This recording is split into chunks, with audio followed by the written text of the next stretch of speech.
right, y'all. Welcome to More Than Words. This is Liz and... Why you go ahead and say it? Oh, Shara. I'm like, are you all right? And I know who I am. I've had a lot of coffee today. Me too. That's why I'm over here. First of all, we got our More Than Words mug, and I definitely got water in here.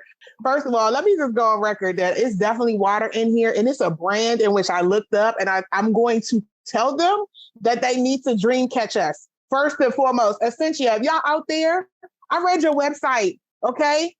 Y'all need to go ahead and we dream catchers over here. Y'all need to catch us up. Okay? Yeah, it's on their bottle. It says overachieving H2O. That's what I'm saying. And I'm not even trying to give y'all no brand placement, but I guess this hydration in. And I'm going to tell y'all right now, I love y'all website. I love y'all values. I love how y'all market different people. It was diverse. But I will say, y'all definitely for the athletes. But what about me? Just because I got big bones don't mean I can't be athletic. I deserve to be on that website. We deserve to be on that website. Well, first of all, like I got my auntie finger on. Get that thing. Okay. Tell them. Let them First know. Of all, no, you are an athlete. Doesn't Robin Arzon and Jess Sims from Peloton? I'm also like dropping their names too in here. You got to. We're going to let them know. They always say, hey, you are out there trying to live your best life and you're working out in this 100-degree heat, 100-degree humidity. You are an athlete. So we are athletes. We're athletic. We just have different body shapes. First of all, Alex Toussaint be talking to people crazy on his Peloton, but I'm for it because I be like, by the time I get to his workout, I be like, I need you to tell me in this most aggressive. Also, you got the club bangers way for me to work out real good. I love the club bangers. I love it. Every time. I be like, and why am I in here, out in my own house, out here actually experiencing what he's talking about? He's talking about the drinks flowing, the people getting ready to leave. I be like, and I'm there and I'm present. First of all, we don't really like doing brand placement because we do want to be sponsored one day. So look at our values, check us out if that's something you feel the spirit moving you towards. But let me tell you right now, I'm telling you right now, Essentia, come get us. Come get us because we drink a lot of this. I just threw a box out. I went to Costco. I recycle. Yes, first of all, I get mine from the Sam's Club. Costco got a whole, we ain't gonna talk about Costco. My family Costco people, me, my mama Sam's Club people. Kirkland's brand. Kirkland's brand. This gets real hood. Like it really can get colors. Like we be like, what's your car say? I'm out. I don't want this for Friday. I don't want this. Costco. I don't want this one. I go with my mom to Sam's, but I have the Costco card because we're a Costco family. I don't like your tone. I don't like your tone the way you're talking about Sam's Club. Listen, I grew up on Sam's Club. Sam's Club fed me, okay? Sam's Coca-Cola. Sam's Coca-Cola and their cereal. I don't like your tone. Don't give us Is it cereal? Is it cereal or cereals? Why you gotta have the reference? I'm gonna go give me some cereals. No. How do you say it? How many boxes? Well, I don't know. You can't put an S if it's not multiple. Is it like mouse and mice? 1L. What? Man, hey, audience, don't judge us. Don't start it. It's my sister. She here and she asked a legitimate question. We're gonna honor her in this moment. Girl, no. If it ain't multiple, it's no S. It's an L. What? Cereal? Why like just cereal? Why? Yes. What do you mean? Because we're having teachable moments. This is not right. Don't let people know this about you in these L's and these S's. Listen. I'm gonna tell you right now, the fact that I say cereals, my country accent, and we're also trying to keep time too because we know that we've been going an hour and a half. But those who know Shara and I, we tend to get the story. Let's just tell them. We talk the story. We journalists out here. We live in. And also, we can talk to a wall. So there's that. First of all, like that meeting earlier. Poor Chris. Shout out to Chris Howard, still working on our website because we are lackadaisical with our deliverables. And he's just so nice to keep us on. But boy, Chris couldn't get a word in. Liz and I was talking about everything but what he was asking us. I said, that's a good auntie moment right there. Just so you know, if you're going to get on a Zoom with me, I'm going to look at your background. And as I look at I'm an eye hustler. Because I'm like, okay. And then, so I put my background too. I mean, it's not great because usually I have my bookshelves with all my books and it's nice. And I'm not in my house right now. So Baby Yoda is holding up the background. I did. Baby Yoda is holding it up. And then there's that candle that you gave me. Aww. That's from I think it's the mom and daughter. Yes. From New York. Latina just came on a dream. It's been selling candles ever since. Because I think that's something that's really important for us and I think a lot of people will feel the same way, is be more conscientious of what you're buying and who you're buying it from, and trying to support those small businesses, especially our small businesses from Black and brown people, right? That's something that's really, really important to us. So so that's a candle. Yeah. And then the little Would it be shady for me to say, to be like, we Black and brown too, so support us? Is that an appropriate way to just go ahead and put that in there too? I don't know. I'll be quiet. Go ahead. I don't know. We've had a lot of coffee today, so we could just blame it on the coffee. And Bible, look, brand placement. Look, she's shady, y'all. For whoever on YouTube. Hey, if you've ever seen a J-Lo movie, a J-Lo music video, there is so much brand placement on that thing. Why does the video have to shoot at the car and it's like whatever the car brand is? That's not what you do, right? Like when you shoot movies, that's not what you do, but J-Lo does. But if they paying me, I would. I'd be like, y'all go ahead and pan out real quick. I'll be like, I'll wear earrings from your car.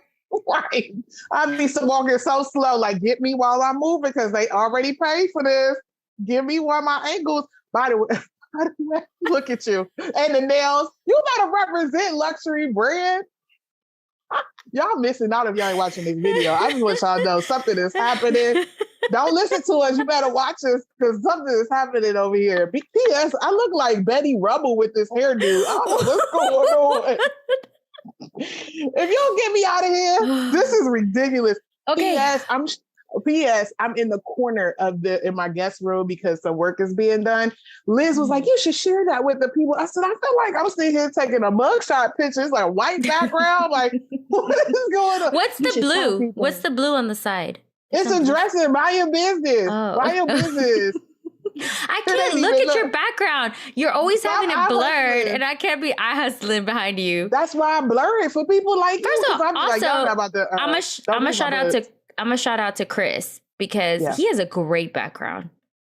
Mm-hmm. I want to visit. Always. Which way was it going? Which way was it going? Because he got a couple of backgrounds that I'd be like, and I'm done with this business. I'm going out here to this. I thought it was, I thought, like Zoom does those like fake backgrounds. I thought it was that. And I was like, oh, no. I know what you're talking about. That's whatever. I said, I want to drink coffee next to those French doors. Exactly. On that with chair. That water. Yep. Just like water, this. Just like this. Placement. And then that floor, that is so beautiful. It's beautiful. Yeah. And his artwork be clutch.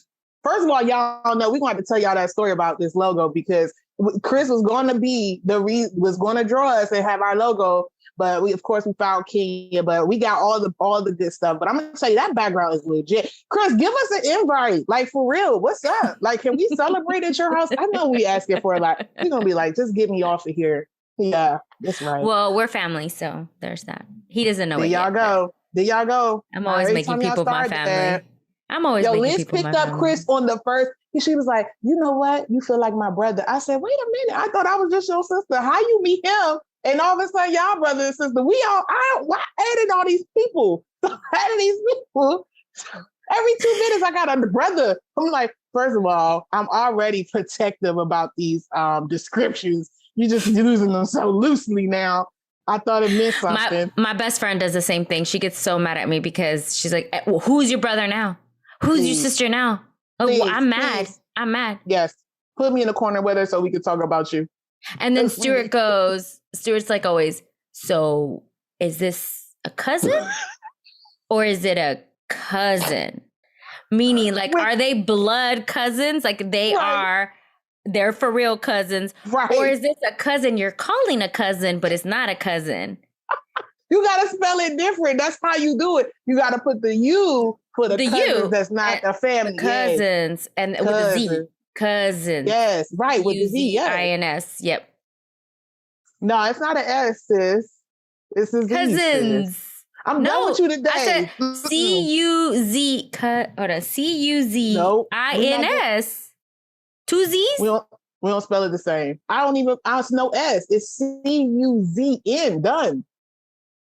Oh, okay, so I did the I-N. I put cousins. You really spell cousin. See, this is it. Somebody out here is really like thinking we chalkboarded. Like for real, like, if y'all don't get y'all English together, I can't teach you. I can't. So I know you have a topic for today, and I am excited because you definitely put me to work yesterday. I was like, why am I taking an assessment at 9:30 p.m.? Okay. So one of the resources that we really like to use is a SCARF model. And I think we got a lot of feedback on how that's such a great model to use, right? And so that was the assessment that we took on. And so go out on our Instagram. It was one of the resources that we had in prior weeks. It was a SCARF model, and it basically talks about your threat and reward system, and that there's 5 components of that, right? So there's certainty, autonomy, relatedness, fairness. I'm missing one, status as well. Mm-hmm. So it says, how do you, based on questions, right, that you answer, and there's a free assessment out there, how do you fall in line with these 5 components? And then who are you if you're higher in certain areas? I mean, in certain ones, and how are you when you're in lower, and what kind of reaction? And I'll be honest, I was very surprised.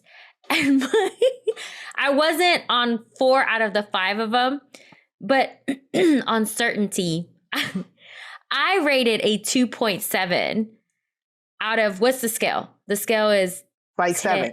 7, right? 7. My highest one was fairness and relatedness. 100%. I had 6.3, 6.5 on that, right? My certainty, this is where you're trying to say, I don't want any surprises. They like lists. Mm-hmm. They like knowing what's coming. They want to be certain about what's happening. And for those that don't know about my background, I was an accountant for 20 years. And then, I kind of did a whole like career shift, because I've always worked in this just informally. Now it's kind of being formally. And so the certainty really was surprising to me. But then I started thinking about it last night after you and I were talking about it. Actually, no, it doesn't surprise me anymore, because whenever I was in accounting, I always did the project work. I always wanted to work with a lot of people. The mundane of accounting, the closeout of accounting bores me. The certainty of it, I wanted to work on those hard, nasty projects and get in there and lead them and, all that stuff. So now I'm thinking about it, like, okay, I know why that scored really low now, because I'm in this kind of shift into being an entrepreneur, having the podcast, and we don't have certainty. We don't know where this is going. I'm raising my hand. You want to coach me? I don't want to coach. I just want to just laugh, chuckle a little bit, and not interrupt your conversation. My Liz, TED what Talk. you talking about? Liz, what you talking about? First of all, that's how you experience yourself. But as a person who has worked with you, first of all, let me tell y'all something. So Liz and I have had many stories, and we're going to tell you eventually. But this is literally what happened. So she's telling you all about this accountant life. Oh, fine.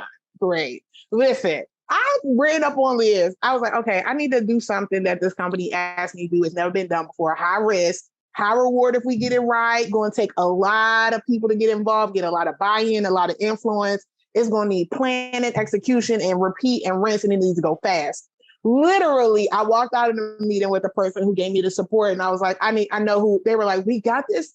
this really kind of all moving parts. It's going to take a lot of people and ideas to kind of reel it in and get it organized. I said, I know exactly who it is, Liz. And they was like, Liz? They was like, Liz? I was like, yeah, Liz. I literally walked out my office, went up to her floor, and I caught her in between meetings. Liz had her papers in her hand. And I said, Liz, okay, this is what I'm trying to do. Before she went into the conference room, Liz was like, okay, cool. Just send me the information, set up a meeting so I can ask some questions. Liz, we had 6 steps maybe before you heard me say, I got an impossible task. I need your help. I don't know how it's going to go. It's going to be high risk, high reward, high visibility. And you was like, yeah, sure. And I was like, okay, well, that's it. We got Liz, literally. I got back on that way. Like, that was it. They was like, she said yes already. I said, yeah, she in a meeting, but we can meet with her later and tell her what's going on. I don't experience you that way, Liz, at all. That uncertainty did not surprise me. I was like, Liz don't need very much because you are so intuitive with people. Like your relatedness, because you're high there, you can connect with people and make some really, like your gut is really strong in the sense that when you connect with a person, you can you don't necessarily do this. You can kind of size them up and be like, okay, this right here feels genuine. And you go in with that uncertainty about them, just giving that trust so that they can build a relationship. So, I mean, honestly, when I saw that, and so when you were surprised about my surprise, you were like, no, I'm not surprised. I sure wasn't. And I also, it was 9:30 and I was in a spreadsheet and I was like, I'm not about to give her all this. I'm gonna say this for the podcast. But no, I wasn't surprised. You are constantly in certain moments, like this move that you have and making the changes that you do. Like you've been doing this a lot, even back when we were overseas. I mean, like, Liz, you want to go to this random place that's in the jungle that's going to take us 30 minutes out of town? And yes. Like, sure. Let me go get my nails. Oh, yes. And you be like, okay, can we be back for curfew? Because I got to close something out tomorrow. Okay, girl. And she just go. But that's how I experienced Liz. Like Liz is very much, this is how you show up to me. So the uncertainty part, I was just like, let me just wait till tomorrow because I got to finish this spreadsheet. Well, see, and you scored, I don't want to like put your business out there. No, you should. No. So my top for me was status and relatedness, and a close third was fairness. So status for me has always been more about respect. And so the questions are like, is your opinions of value? Do you feel like you need to feel respected? And I know respect shows up for different people, but I've been in a lot of spaces where I've been overlooked, not heard, the only one, not necessarily valued or appreciated for what I brought to the table. And I had to fight for that. So status does make sense for me when it comes down to like if I'm in a threat/reward situation, what am I trying to bring to the table for people to engage or create some balance for myself? And status is one of them. It's like, let me tell you why I'm here. I'm not going through my credentials, but let me tell you how I'm going to add value in this space, no matter what space it is. So it made a lot of sense. That relatedness, I'll be no stranger. Seriously. No. Come on. Let me tell you something. I wasn't surprised at any of them. The status, 100%. 100%. When you don't feel valued, when you don't feel respected, and everyone has a definition of what that respect looks like for them. As your friend, I know what that absolutely looks like. And I know as we're doing the podcast, it definitely comes up too in a like when you don't feel like you're being valued in a way, and maybe not from me, because you would absolutely give me that feedback for sure. But I'm not mad at it. I'm comfortable. I like uncertainty. So, but it definitely shows up. I wasn't surprised. And the relatedness, man, I think I said this.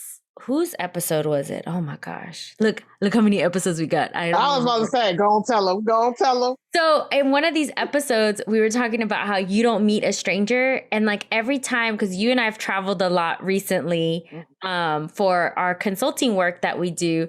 And in the morning, if you get me before my coffee, I'm a happy person. I'm a very joyful person. But if you get me before my coffee, it's not happening. Shara's walking out. She's like, hi, how are you? Oh, and tell me more about this. Tell me about your story and this and that. Stop. And like, you would just make friends out of strangers. Like, yes. You know why? Because I wasn't always friendly. For all them people who knew me from back in the day, they were like, sure.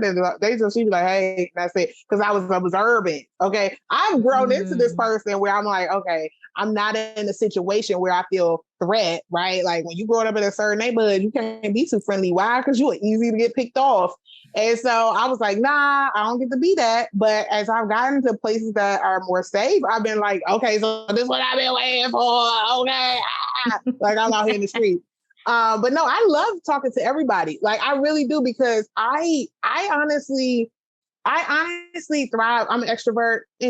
Whoever didn't know that, y'all got to get it together. But I am a full blown extrovert. So I feed off other people's energy. Yeah. I don't need it 100%, but I definitely do. But I also just curious. Like once again, CBI just once again gives you some ways in which you can engage with people without being what I would call nosy, but also just being able to be curious about things.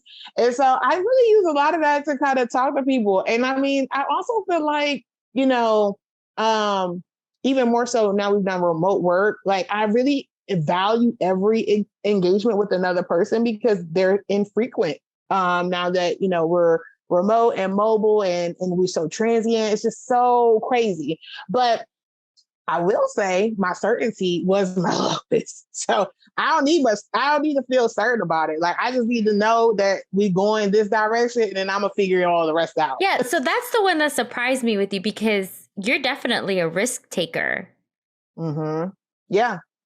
But you know what though about the risk taking is I've already set myself to say I'm just gonna try it. And that came from my mom. So my mom, first of all, I hope you meet my mom in a way in which is natural and not like an odd way, because my mom is very much so an introvert.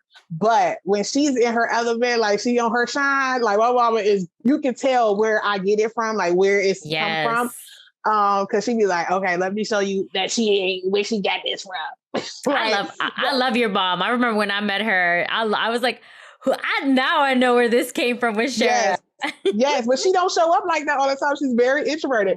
So anyway, so when my mom gave me the taught us, even though she didn't have that always available to herself, was how to really be open to saying yes and trying new things. Like my mom would just intentionally take me and my sister to different places to volunteer, meet new people. Like, we used to do the Special Olympics. We used to volunteer as ticket takers so that we could see the opera and just different things. My mom just was like, we ain't got a lot of money, but you're going to have a lot of experiences. Like how I got to Africa the first time, like garage sales, and like my whole family was like, okay, let's sell everything so Sharon can go to Africa and get this experience. Like, it was just that's how we roll. It's like, okay, we're going to instill in you optimism and risk taking because what else is there if we live with a closed mindset? Like this is all about growth mindset, right? You got to have a growth mindset.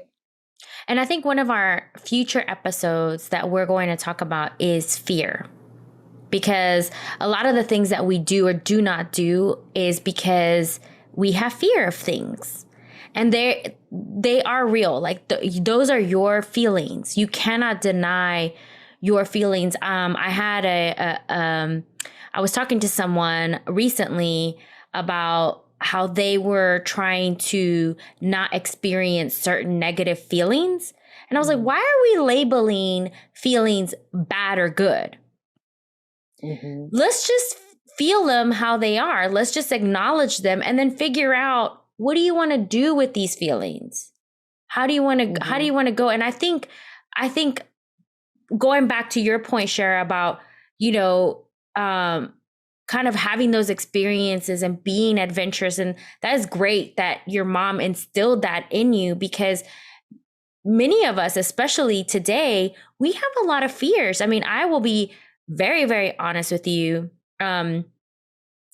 I do not take my kids by myself to stores. I do not feel safe. Both my kids are, because they're still young enough to need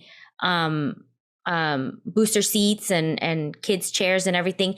And they're complicated to put on properly and safely. So I'm always looking back at me, trying to put them together and I start sweating and I get uncomfortable because I feel like someone's going to come up to us or hop in the car and, you know, all this stuff. So what I'm trying to say is like, how are you not experiencing life and how is it holding you back from experiencing life because of these fears? Yeah. I mean, it's a good question. I think, you know, we all spend a lot of time trying to create what safety looks like, right? Yeah. And as you figure that out, as your life changes, like as a single person, as a person who's married, or a person who has little kids or multiple little kids, or whatever those stages of life, if you're older, you're becoming where your capabilities are maybe changing, or maybe you just have a difference in ability, right? Like you decide what safe is. And it's usually hard for other people to understand why those pieces are there if they don't know who you are. But what I would say is I think that the journey through fear is really some of the best stories, right? Like I I I can barely remember this Steve Harvey quote, but he said something along the lines of, you know, like if you fighting through the tunnel, like if you fighting in darkness, why would you stay there? Wouldn't you keep moving through the light or something like that? Now I botched that. I know I botched it. It's cool. Just don't tag Steve Harvey on that. But it was like, you're right. Why do I want to stay in a state of fear when I can intentionally find a way to find my light? But that fear pushed you forward. If I you think don't want to when stay there, if you don't want to stay there. It's funny you say that. I've been grappling with whether or not I agree with that anymore, because I feel like fear can be paralyzing, and Absolutely. it can be paralyzing emotionally and physically, and all those, like that freeze response that kind of goes back to the model. But what I do think it does is it brings you hyper aware of what boundaries you put in place for yourself and if they're serving you anymore. Right. So it's like, back in the day, I wasn't very, open and extroverted and happy and talking to everybody, because in the environment I was in, that could really make you seem like somebody who is a vulnerable person and or somebody who's susceptible for things to happen to them. And also people were surviving. And so their joy in the midst of that is just standing out like a sore thumb. But as I navigated my boundaries, right, the boundaries I put for myself, as I went into new spaces, right, pushing myself into new spaces or getting opportunities in new spaces, I had a chance to move those boundaries out. And I know y'all laugh about it, like Shara always got her head on the swivel and she making sure that you get home and all that. But those are some of those lingering pieces of those experiences that I have to keep with me, because they still matter to me as far as who I am and my values and how I love on my people. But it's also such that I had to move beyond that and also get into, I need to be 100% more myself. And how are these boundaries no longer serving me? And I can't let fear be the priority. I have to be the priority of what's next for me. And that whole, when you text people like, hey, text me when you get home, or, I think we made fun of that one time. We're like, you get in the car. No, you get in the car. No, you get in the car. Honestly, like sometimes, like as a person, some people don't realize, and you don't know that maybe if that person might have needed that at that time, they may have needed that someone reaching out to them. You always talk about reaching back for people and reaching upwards for people. It's like you don't know what people are going through. You don't know how they treat safety or what it means to them. So doing what your gut and your instinct is telling you to do, for whatever reason that may be, do it. And I want to also pull something back that you said too, and it relates to the SCARF model, and it relates to this other topic and why I'm putting both of them together. So we are in the Great Resignation, and I'm going to give a shout out to Denise Hamilton, because I fangirl with Denise Hamilton. I love you so much, Denise. Congratulations on your TED Talk. But I cannot wait until you come onto More Than Words. Ooh, I'm putting it out there in existence. Please and thank you. She's an incredible, incredible person. So she calls it the Great Reimagination. And Forbes had an article out there recently. It just came out. What did they call it? They called it I'm sorry, y'all. I have it on my computer. It's okay. Pull it up, because I'm not even mad about it. while you pulling it up, I will say she also, in the beginning of the Great Resignation, she also used this phrase, which I love, which was the Great Negotiation. And I was like, you're right. You're right. I know my value and I'm not dealing with this anymore. And I was like, you're right. It's time to negotiate. It's time to negotiate not just money, but what you're offering me, my time, my energy, am I feeling fulfilled with the work that you're giving me? And by the way, working for one organization is not enough because this is not my passion. That's my W-2. You know what I mean? Give me that W-2, but you know me, I'm a 1099 everywhere I go. So you better live. Come 1099. Hey, you know I do this every time. Hey, no, sit down. 1099. So Forbes calls it the Great Reconfiguration. So all these words, right? I know many companies, and I don't want to generalize this, they want to return back to normal. And I do air quotations because, first of all, I hate the word normal. I hate it. I get uncomfortable with that word. And it's not a good uncomfortable. Let me just say that. Because what is normal? What does it mean return to normal? What are we assuming that return to normal means? I think what COVID did, and I think it was even before COVID, this is starting to happen. People were getting burned out. People were reaching their limits, and they were starting to really think about what was important to them and their families, or themselves alone. And then that's what happened to me, going back to the question of why we're moving to the UK, right? Like that we really took a step back, and being at home in quarantine and lockdown and trying to keep our family safe.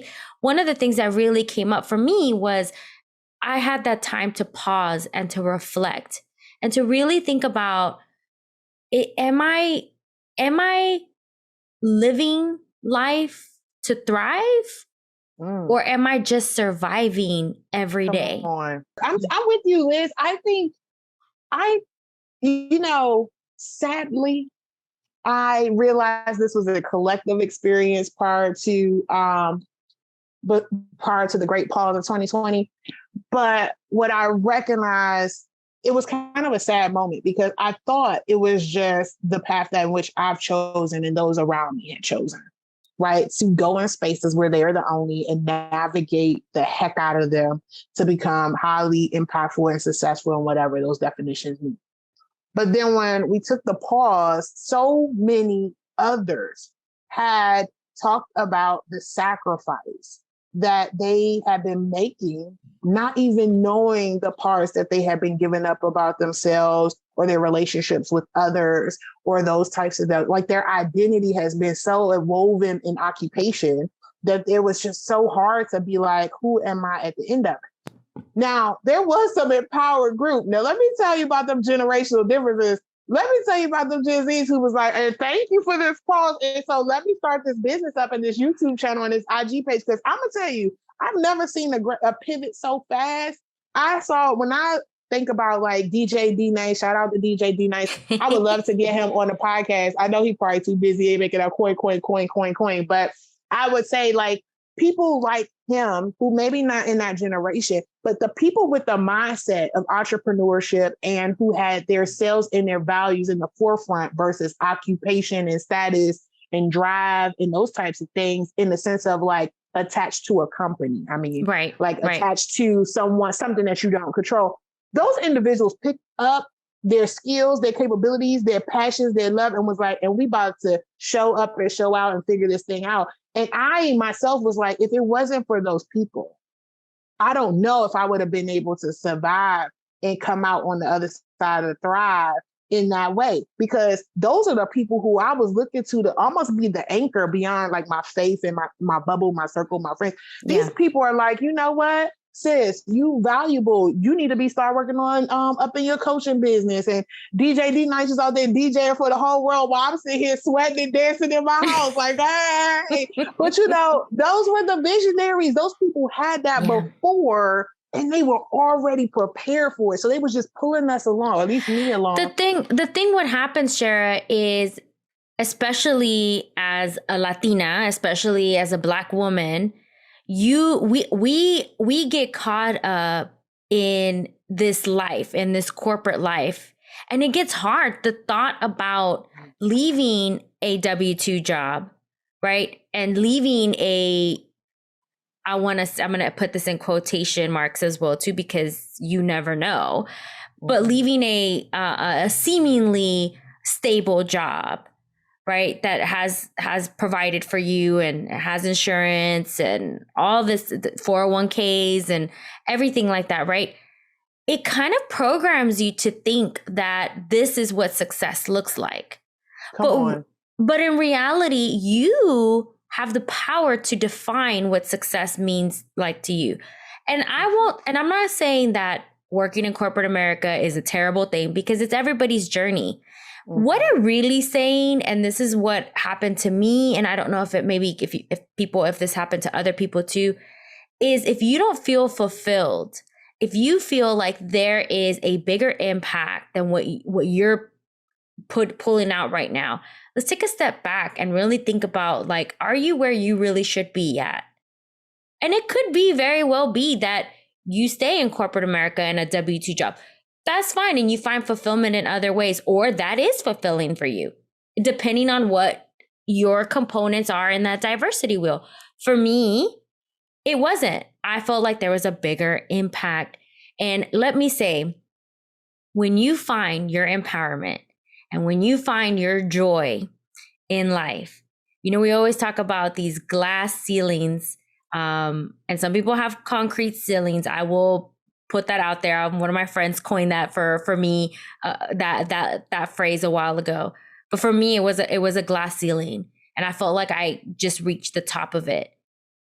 CDI, and that 2020 pause, and all of these experience, and this podcast, and becoming a facilitator, all of that created this, like, I had no glass ceiling anymore. It was infinite. Yep. Go ahead. No, that's how companies work. Like, I'm an HR person, so all those HR people, come on, turn it up, because I'm about to tell the secrets. And y'all executive clients, I love y'all. Just remember how much you love me before I say this. So listen, that's how the system works, right? Companies are built to have you believe in the values, the practices, and the habits of that environment, right? And it's no different than a zoo, right? You train, you set up the environment so that each and every person in which they are set up can thrive in the constraints of whatever that environment is supposed to be. It's such that that's how it's supposed to work. And at least that's how it's been set up. Because in the past, because it was like, listen, a company had the control over your livelihood. So you either had to be attached to a company for you to thrive, because entrepreneurship was so out of reach for so many people. And that now has changes that people for a long time, that's all you had as an opportunity to thrive, right?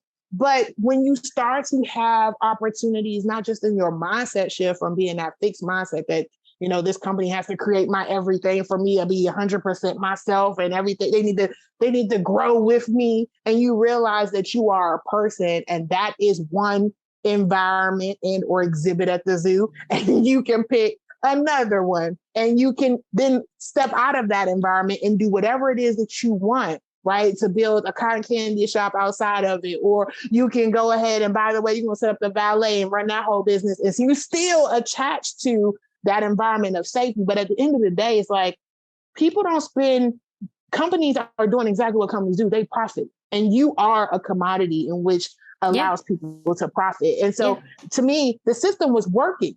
But what happened is, collectively, and I think organizations, at least the organizations I've worked with, thought they had more time to figure it out about hybrid work or remote work. And they really had pinned it on generational differences and took very lightly that this was some basic common needs of all people to be able to balance life and work in themselves. Absolutely. And And that's where they missed the ball, and they continue to with this whole bring it back.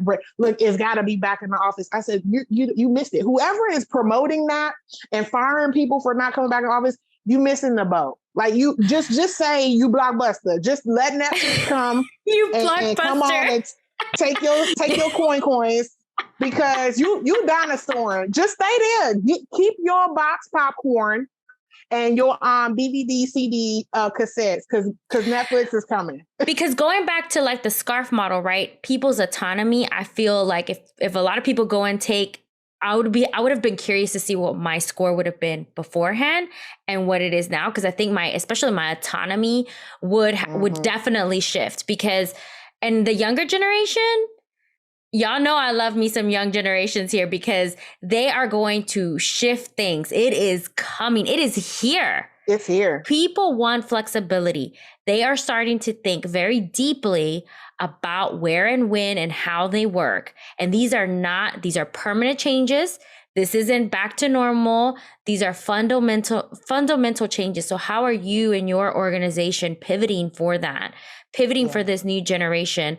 And I mean, and really it's like, when we facilitate, we don't do generalized comments. We always look at the collective of that organization. And let's say, okay, what is that organization in need? And some organizations, they all want to come back into the office, and that's completely fine. Yeah. But don't be surprised if there are people there that it doesn't work for them, because they have autonomy. And I always go back and sure, I'm gonna sit on my soapbox for a little bit. Go on and say it. I'm telling you, my seat girl, you gonna lean in. This 8-hour work week is so antiquated. I've said it. Go ahead. Send me some comments. Hashtag me. And tell them to spell antiquated before they come, because don't use your phone. Don't be Googling it. Don't Google it. Come on. But it was built during a time where you had a quote unquote traditional family, and someone was always at home, and someone was taking care of the mental load of the household. Y'all know I am in a dual career household. Both my husband and I have careers. And I know that is by choice, but also too, we would not be able to live in this 9.1 inflation world. Come on with your numbers and your percentages. Because I know y'all feel it. I know the groceries heavy, not just because what's in them, but because how much you paying for. I told my children, y'all cannot eat anymore, okay? We're all on a diet. We're all on a diet. Yes. The 20 pounds we gained during COVID. More water. Water's expensive too. Shoot. Alkaline water. I don't care if you're at Sam's or Costco, the alkaline water. You couldn't let it go, because you couldn't let it go. I knew you was coming back for it. I knew it. I never let it slip that you was coming back for that. Go on with it. I'm with you, Liz. I think that we, once again, wake up. The shift is happening. People don't need to have a reason to want to live their life. Why? Because we face death in its face. I think about what everybody had to think about when you was confined in your home, and there was a deadly virus with unknown ways in which you can get infected. Everybody had to take a real hard look about who was important to them, how they too were going to survive. Shout out to all the zombie apocalypse planners and those folks, because I'm gonna be honest with you, they were so. I have one person that is really zombie ready. Apocalypse. They were like, and you can come to our house and there's a bunker and we got all types of food, and this is the route you could take if they close the highways. I was like, and thank you, but them routes is scary because I'm a Black girl magic. I don't know if I want to go those roads, but I will say, I say all that to say it's some people who had already thought about, if we're ever faced with the decision about live, survive or not, and how they wanted to show up.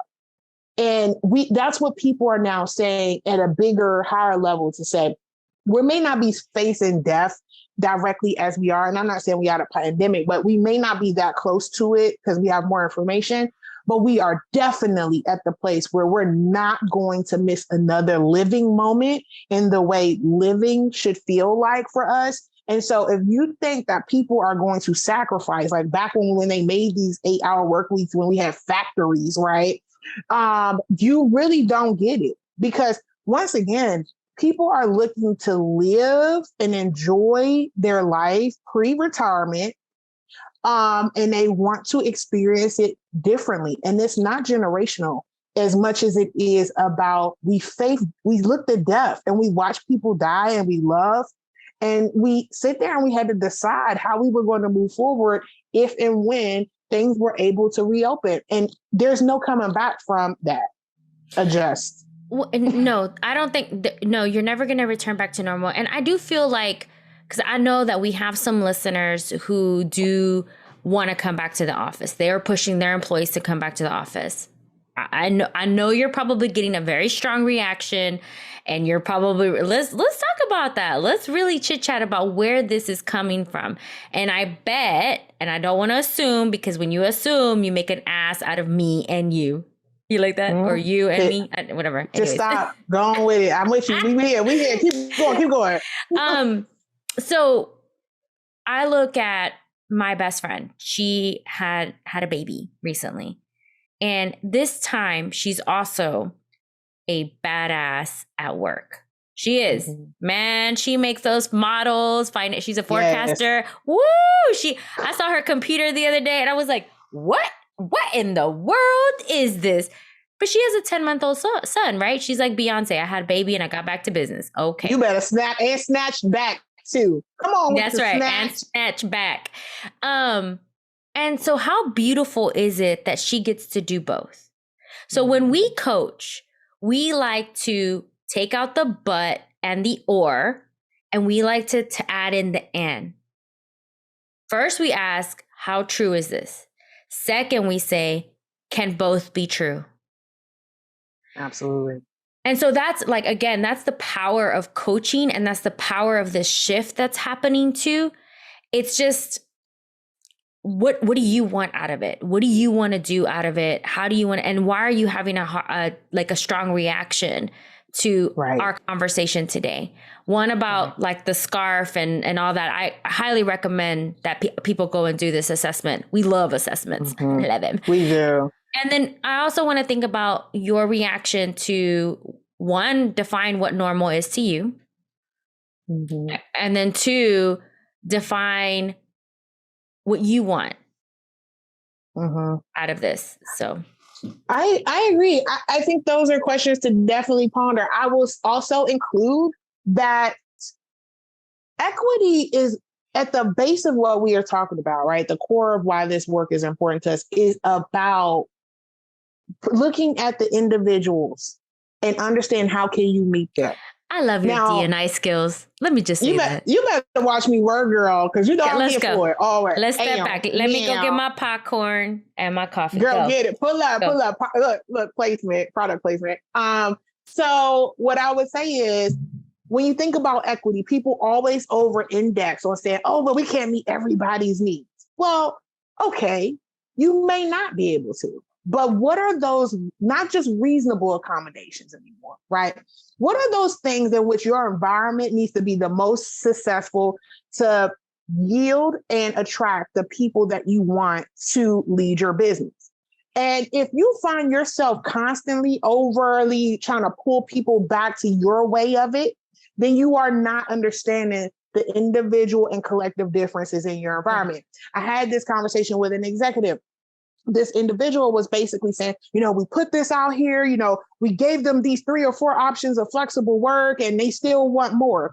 And I said, okay, but when you built that model, who did you include? And was the group itself diverse enough to recognize the individuals in which decided on this piece? And I'm sorry not to interrupt you, but I'm going to go ahead and go in there.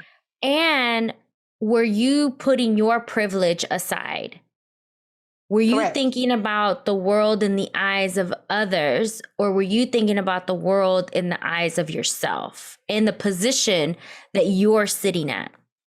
Right. Where you have someone who has given up their collective responsibilities and now are assuming a full-time role at your home or raising your family or whatever the case be, or a trailing spouse who's sacrificed and now can really honor that full the robustness of your job. But we're beyond those individuals who are giving up their life to follow that spouse. We are dual career. So let me repeat. And I told this to the executive, I'm like, listen, you're at a place where you have to look at the demographics of your organization.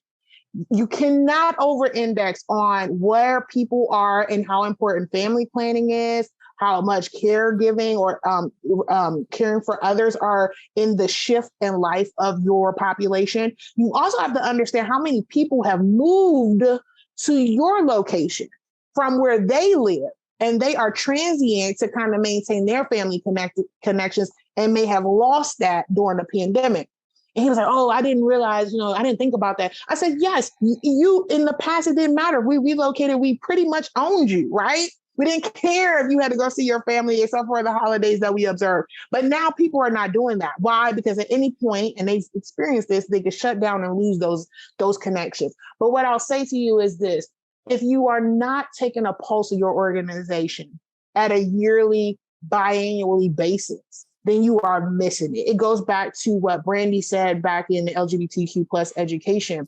If you are not checking in with individuals to see how they have pivoted and changed, you could easily be over indexing, whether that's in benefits, that's in, creating these things and services. I mean, you could almost even be overpaying candidly without having these strategic conversations. Because I know many of people are like, you know what? Honestly, I would take a little bit of a pay cut. Maybe not I now with this definitely inflation would.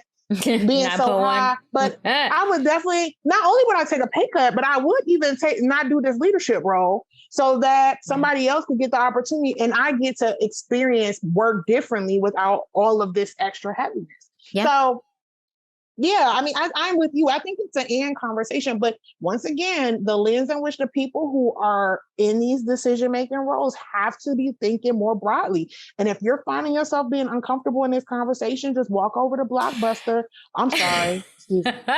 Sorry. I'm so done with you. I'm so done with you. I can't believe you brought Blockbuster. Poor Blockbuster. Please rewind and be kind. Who's this Blockbuster you speak? Who's this Blockbuster you speak of? Somebody Googled it. I bet you 100%. Somebody we know Googled it. Like, Blockbuster. All right, younger generation. Did y'all just Google Blockbuster? It's fine. And you know what? Guess what? Google Netflix and see which one pops up first. My duck lips. Listen, it's definitely a case study, though. I love Blockbuster as I love Blockbuster as a case study. That's a good one. And I will say too, it's like one thing that's coming up for me and the thing and what you brought up right now and like how people are looking at it, especially corporations and executives and the leadership teams that are making these decisions, is a lot of what I hear and a lot of what I just heard you say to Shara right now is are they thinking about the benefit that they're giving employees, and are you considering the benefit that you're going to get when you shift? When we always talk about being creative and innovative and all that stuff, right? Mm-hmm. That part of that creativity and the innovation of it is trying to think about the ways to do things differently and more efficiently. And this going back to normal, you keep doing the same things and it's not working for you. Yeah. Yeah.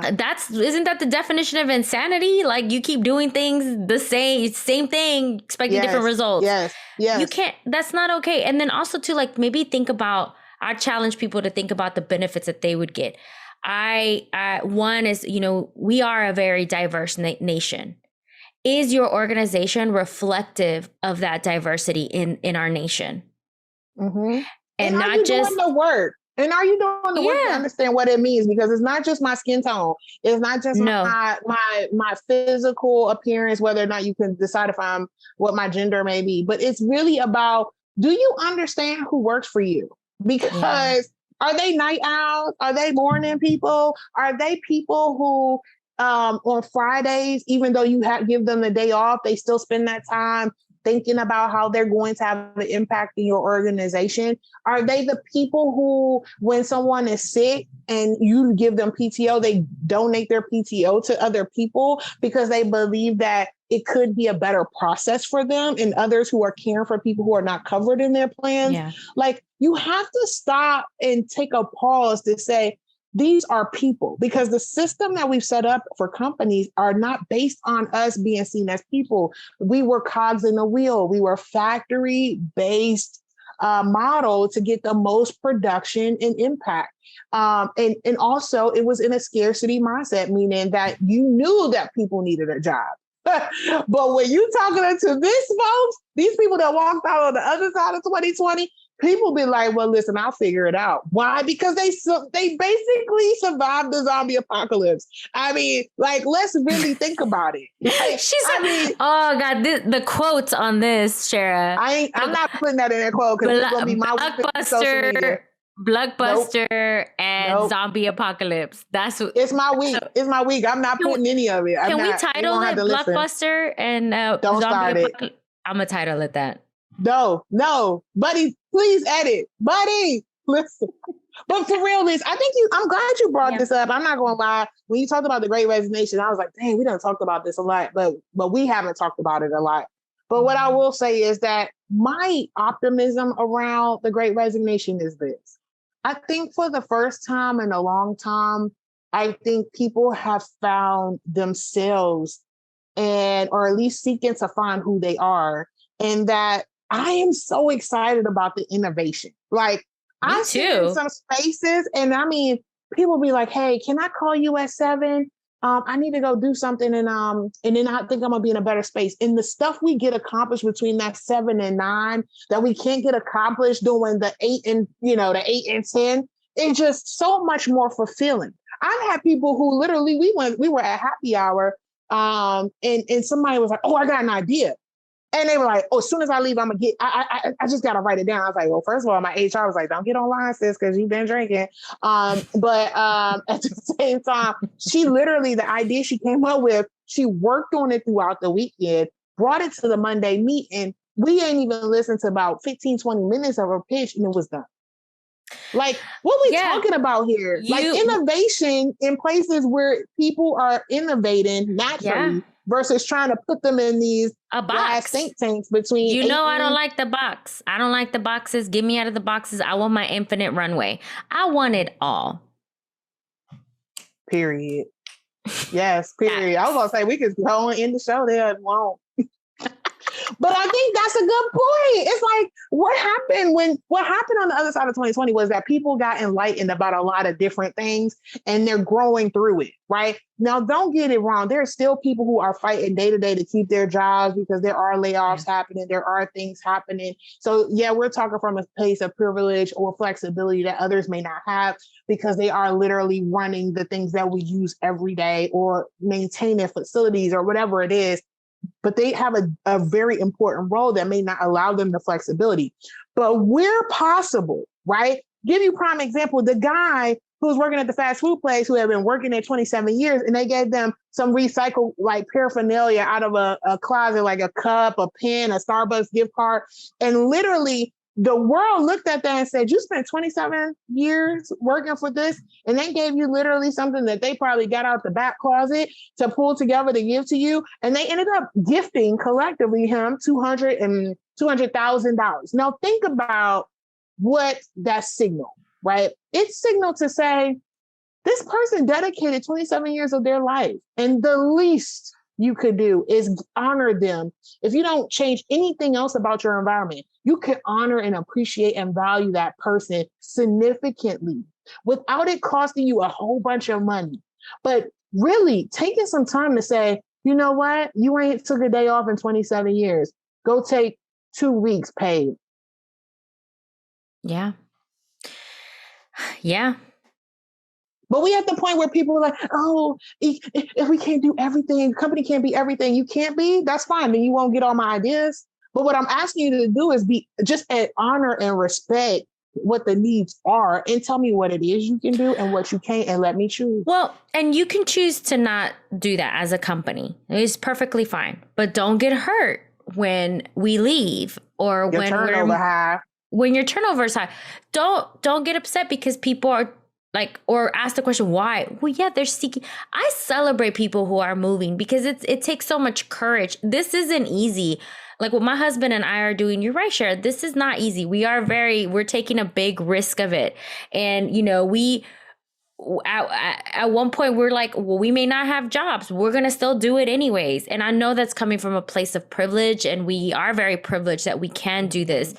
But I will say, to that point, on the side of privilege, if you are a company and you're managing your recruiting, think about how you're recruiting. Think about the qualifications for jobs. Does every job require a degree?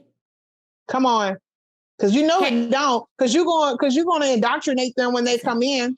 Create boot camps. And if you do that, I just coined that so you can give me, 10, 20%, whatever. But like, create boot camps in your companies and say, you know what, I will put you through my boot camp. You don't have to come with a degree. You don't have to, if you do have a degree and you're trying to change roles or shift, you know how hard it is to shift being an accountant for 20 years and then having to shift into a different industry or a different environment. Yes. But why do I have to stay being an accountant? I was just good at what I did when I was 18 and I didn't know, because at 18, like, how do you know what you're going to do for the rest of your life? Right. So, and I picked it because it was good. And like, I was very grateful that I had a mentor that walked me through that. But it's like, creating those boot camps, creating those opportunities, what is it costing you? And don't look at it siloed, right? Look at it holistically. I just had this conversation about, we won't get into Roe v. Wade, but how, yes, you're looking at it from a singular lens, right, of just abortions. But think about it holistically on how it's impacting every single thing that we're touching. So in this sense, right, this Great Resignation, or you shifting in your company to making room and meeting people where they're at. And you're saying, well, I can't afford to do these programs. I can't afford to do these boot camps. I can't afford to meet people where they're at collectively. Okay, so can you afford to keep hiring people? Because hiring somebody and then putting that burden yet again on your employees that stay there, all that costs money. Time, money, resources, et cetera, et cetera. Yes. Summer hours, easy answer, right? What's in your control? You control that this place open and closed, don't you? So why don't you just set a couple of days in the summer that you sell your clients and everybody else, we're going to be half days for the next 3 months.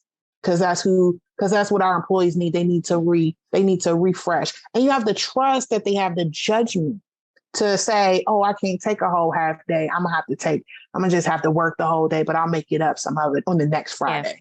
But once again, you got to trust. And that's the part around the SCARF model that's important. You have to create all those things, right? You have to give people autonomy. You have to also allow them to create some level of certainty, right? Like, this is how you want to show up, or you are invested and engaged in me as a person and not just what I produce. You also have to honor that status, meaning there's some parts of me, you may get my skills, you may get my interests, but you also going to have to work really hard for my motivation. And so you can't just stop with that, right? Like, if you want me to stay, you're going to have to engage my motivation. And I've seen some companies do it. They be like, okay, we recognize there's a gig economy. What we're going to do is disclose what companies you have and the businesses that you work for. And we're going to check in with you so there's no conflict of interest. And by the way, we're going to talk openly about who our partners are, and so that you can make those decisions, right? Come on, transparency. But at the end of the day, if you feel like this is extra work and you're just like, something's coming up and you're like, oh, it seems so hard, how would we do that?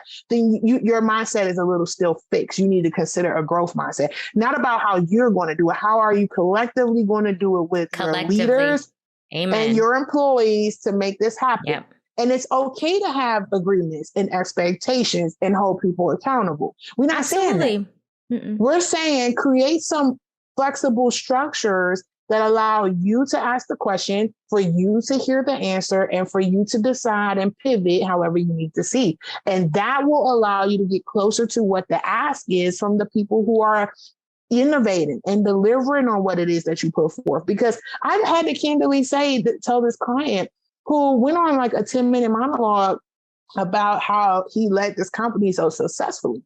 And I listened, and I had to say, ask the question, can I have your permission to have some direct feedback? And he was like, sure, yeah. You don't normally say very much other than asking questions. I was like, yeah, that was shady, but I'll take it. I said, there's a lot here about you And I have not heard in this 10 minutes anything about your team. I haven't heard anything about the collective goals or the feedback from your employee survey.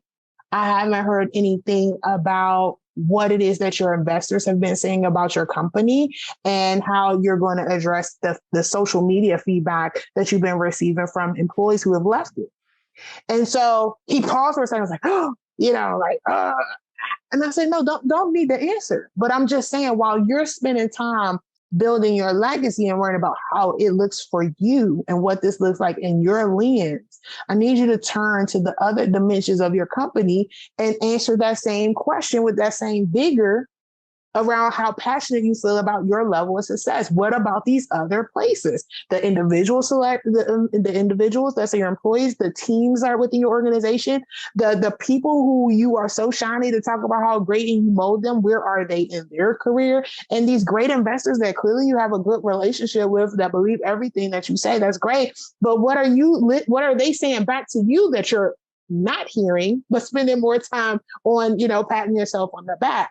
No, I ain't gonna lie. We didn't leave that conversation. He didn't leave that conversation really happy with me, but he did send me a text later that week and said, I really appreciate you opening my eyes a little bit more. And I'm bringing in such and such to kind of hold me a little bit more accountable. That's what we want. That's why we do it for those shifts, right? I mean, that's how we do it. And I think that's a very good point, Shara, to bring up. It's like thinking about it from a different lens and not just, just on you, and thinking about the things that the unspoken, right? We always, when we facilitate, we always look for, yes, we're listening to you, but what are people not saying is really the key. I think that's a good way to close, Liz. I think that's a great way to close. Yes. Thank you for letting me have this conversation. I love it. No, this is it. Zombie apocalypse, nails, all this stuff. Hashtag. So follow us. First of all, wait. Before you do that, I have to cut you off because we did not say thank you to our 100 followers on Instagram.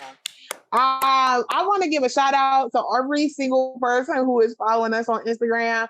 I may not be a person that was on social media, but I definitely was watching it. I want to shout out my cousin who literally sent out when I was telling her, I was like, oh, I think we're only 15 people away. She sent it out to her whole business.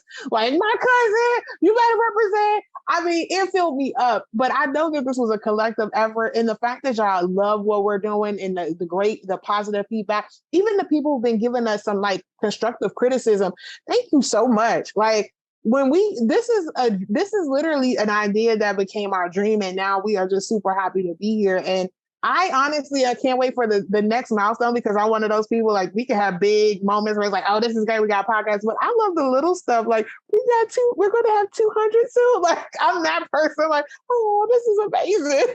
No, they're moments. I mean, if you're not celebrating those little moments, then what's the point? I mean, this is definitely, we've worked really hard on this project. We're putting ourselves out for the world to talk to us, talk about us, talk with us. The good thing is that we're very comfortable on where we are at both in our lives. So bring it. Yeah, bring it. Oh, look at you. You said bring it this time. Okay, check it. Okay, because you was okay. No, I'm not the only one. Okay. Yeah, because we are having coffee chats with people. So if you disagree with us, it's completely fine. I mean, well, what I'm setting expectations is we're not about to argue with you. We want to create the space so we can hear all points of views and bring that forward. Yeah. But what we aren't going to do is don't feel that you are going to change. Well, we're not going to fight, and we're not going to change our mindset because we have an opinion too. So it's like, hey, we're growing, and we may 10 years from now, we're like, oh, you was crazy when you thought that. But right now, it's like, just because you may or may not agree with something we said doesn't mean that you have to convince us. Like, we want to hear the stories. We want to hear everything, the good, the bad, the ugly, so that we can share that variety with everyone listening here. So we love it. Like, I'm glad people are taking us up on the coffee chats and texting us and messaging and all that stuff. So keep it going. Please continue to share it, especially on our YouTube page. Everyone keeps asking, like, oh, we need to see y'all because y'all see so much fun. Okay, y'all see us now. So watch it and subscribe, right? And we'll be doing some Facebook lives and some kind of like raw footage so y'all could see how our worlds are. If you want to see what my world is right now, I probably won't show you because there's a ton of toys on the there's toys. There's like I'm on the floor. I'm in a little corner. Yeah, you're on the little corner. You got Yoda back there. You got like the screen is and I don't know what it is. It's probably some toys. Okay, let's mind our business. All right, so follow us. Buddy, in this thing, end it for us because we can't play the music. Play the music. Follow it on at More Than Words podcast. All the stuff. All those things. It's all our things. You know, if you don't know, check out the whole episode. All right. Bye. Bye.